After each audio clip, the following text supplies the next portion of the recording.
Міне, межелі уақытында замана тұлпарлармен жүйткіген құдалар да келіп жетті.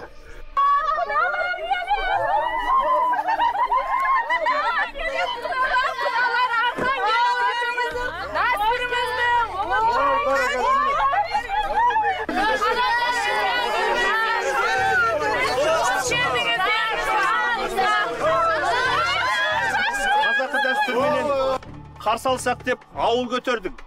Келіңіздер, пейіліміз ортақ, ниетіміз ортақ. Құшағымыз ашық сіздерге. Бәрекелді, енді бізде екі жастың тілеуімен екі жақсы қосылса деп, елдей көшіп, желдей есіп, біз де келіп қалдық. Ниет пейілдерімізді қабыл алғайсыздар. Сұрағаның алдыңнан іздемей-ақ табылар. Қыздың ата-анасы құдаларды құдды бағзы замандағыдай күтпек болған. Сол үшін киіз үй тігіп, 6 бақан құрған.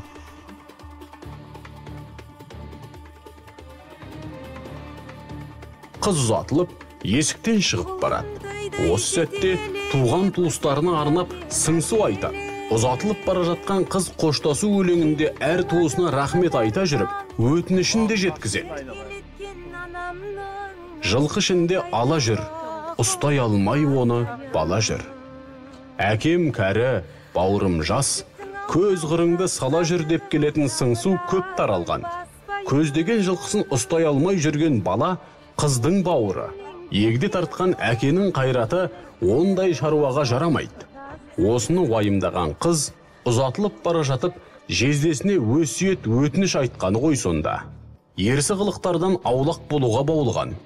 Осындай мейірім мен тәрбиенің аясында өскен қыз әрине жанашыр әпке, сүйкімді қарындас, көз қимас қыз болып бой жетеді.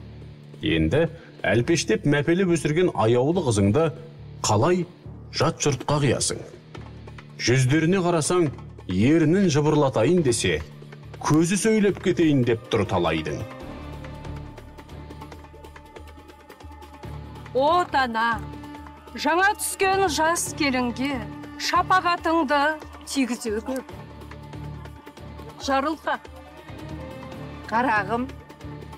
Осы арада қазақтың той-думан өткізудегі тағы бір ерекшелігіне назар аударсақ дейміз. Соңғы уақыттары той дастарханын тек қана адаласпен әспеттеп өткізушілердің қарасы көбейіп келеді.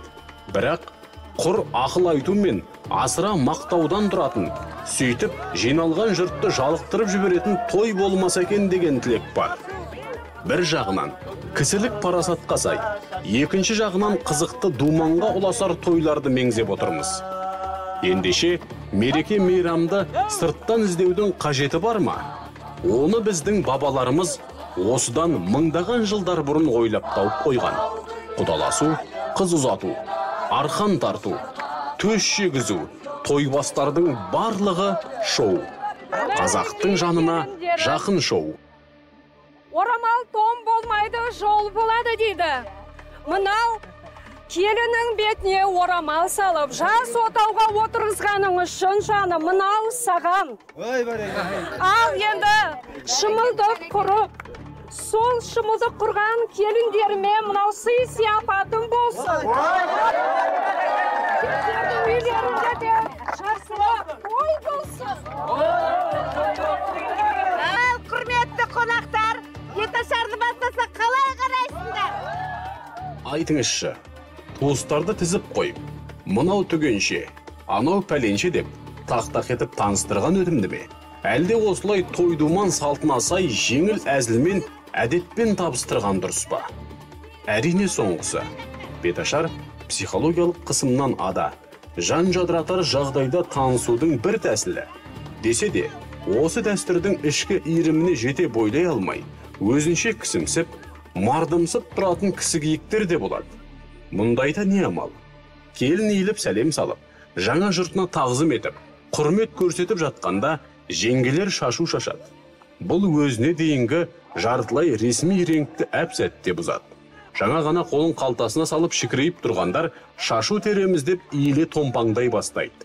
Сыртынан қараңызшы, енді шашу теру процесі жұрттың барлығына жер сипалатып тастаған. Екі кісі бір тәттіні бір мезгілде ұстай қалып еді.